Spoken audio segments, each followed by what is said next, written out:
সমুদ্রের ঝড় হাওয়া বলে তারা তোমাকে চায়, তারা তোমাকে চায়।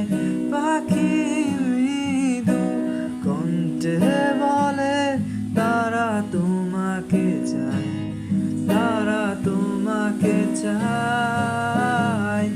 এই শরতেরই সন্ধ্যায় তুমি নেই বলে সময় আমার কাটে না। পাখি কেন গান গায় না, চাঁদ কেন আলো দেয় না, তারা কেন পথ দেখায় না, তুমি কেন কাছে আসো না।